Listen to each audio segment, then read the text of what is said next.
Hello friends, இப்போ ஆட்டு மூளை எப்படி ஃப்ரை பண்ணலாங்கிறது பார்க்கலாம். கொஞ்சம் ஆயில் ஊற்றிக்கலாம். ஒரு 3 ஸ்பூன் ஆயில் ஊற்றிக்கலாம். இது இந்த பாட்டிலில் ஸ்லோவாக தான் வரும், அதனால் கொஞ்சம் டைம். அப்புறம் கொஞ்சம் கடுகு போட்டுக்கலாம். அப்புறம் ஒரு வெங்காயம், பெரிய வெங்காயம் ஒரு 2, பச்சை மிளகா ஒரு 2 எடுத்துருக்குறேன். இதையும் போட்டு நம்ம இதில் ஃப்ரை பண்ணிக்கலாம்.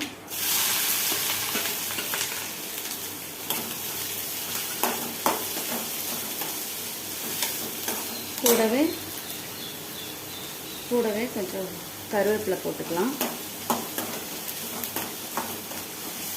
இது நல்லா ப்ரௌன் ஆகணும்.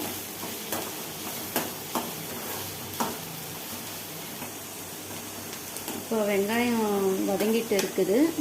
அதுக்குள்ளே உங்களுக்கு மூளை எப்படி வேக வைக்கிறது நான் சொல்லிடுவேன். இதுதான் மூளை வேக வச்சது. இது வந்துட்டு நீங்கள் ஒரு 1/2 டம்ளர் தண்ணி ஊற்றி, ஒரு பாத்திரத்தில் 1/2 டம்ளர் தண்ணி ஊற்றி, கொஞ்சம் உப்பு, கொஞ்சம் மஞ்சத்தூள், கொஞ்சம் ஒரு 1/2 ஸ்பூன் இஞ்சி பூண்டு பேஸ்ட்டு போட்டு வேக வச்சுக்கோங்க. ஒரு 5 நிமிஷம் வேக வச்சா போதும். அப்புறம் அதுக்கப்புறம் தான் நீங்கள் வந்து இந்த வெங்காயம், தக்காளி இதெல்லாம் ஃப்ரை பண்ணணும். அப்புறம் நான் உங்களுக்கு இப்போ எப்படிங்கிறத நான் இப்போ உங்களுக்கு காட்டுறேன்.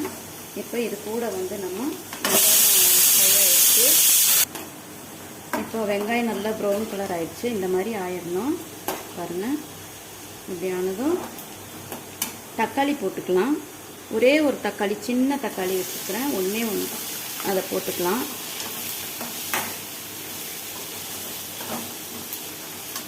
இப்போ மிளகாத்தூள் வந்து ஒரு ஸ்பூன் போட்டுக்கலாம். ஏன்னா மூளைக்கு வந்துட்டு உங்களுக்கு காரம் அதிகமாக இருந்தால் தான் நல்லாயிருக்கும். அதனால் ஒரு ஸ்பூன் மிளகாத்தூள். ஏன்னா ஏற்கனவே நம்ம 2 பச்சை மிளகா போட்டிருக்கிறோம். அப்புறம் ஒரு 1/2 ஸ்பூன் மஞ்சத்தூள்.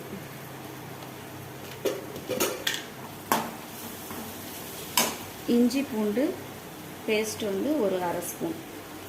ஏற்கனவே நம்ம மூளை வேக வைக்கிறதுக்காக நம்ம போட்டிருக்கிறோம், அதனால தான் இதில் வந்து நான் கம்மியாக போடுறேன். அப்புறம் ஜீரகப்பொடி அது ஒரு 1/2 ஸ்பூன்.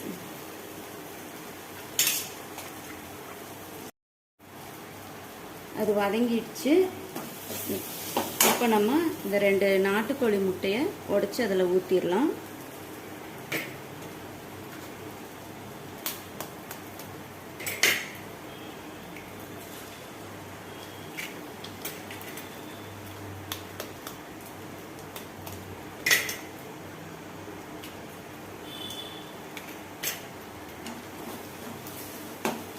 நல்லா இது கூட கலந்து விட்டுருங்க. நல்லா ஃப்ரை ஆகணும்.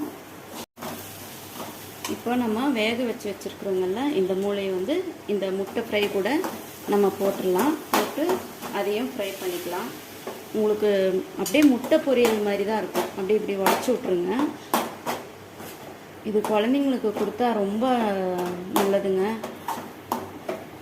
விரும்பி சாப்பிடுவாங்க. இப்போ முட்டை பொரியல்னு சொல்லிட்டு கூட நீங்கள் கொடுத்துடலாம். ஏன்னா சில குழந்தைங்க மூளை சாப்பிடாதுங்க பார்த்தா. அதனால் நீங்கள் வந்து இப்படி முட்டை பொரியல் பண்ணிவிட்டு இந்த முட்டை பொரியல்னு சொல்லி கொடுத்தீங்கன்னா நல்லா விரும்பி சாப்பிடுவாங்க. இப்போ கொத்தமல்லி இலை தூவிடலாம். தூவிட்டு நல்லா கலந்து விட்டுடலாம். அவ்வளோதான் ஃப்ரெண்ட்ஸ். இது மூளை ஃப்ரை எப்படி இருக்குன்னு சொல்லுங்கள், செஞ்சு பார்த்துட்டு. கொஞ்சம் லைட்டாக தேங்காய் எண்ணெய் வந்து ஊற்றிக்கோங்க. அப்போ வந்து உங்களுக்கு அந்த இது கவுச்சி ஸ்மெல் மாதிரி வராது. நல்ல ஸ்மெல் நல்லா இருக்கும். பாருங்கள், அருமையான ஆட்டு மூளை ஃப்ரை ரெடி ஆயிடுச்சு. இதே மாதிரி நீங்களும் செஞ்சு பாருங்கள். டேஸ்ட் எப்படி இருக்குது சொல்லுங்கள். ரொம்ப ஈஸி இது செய்கிறது.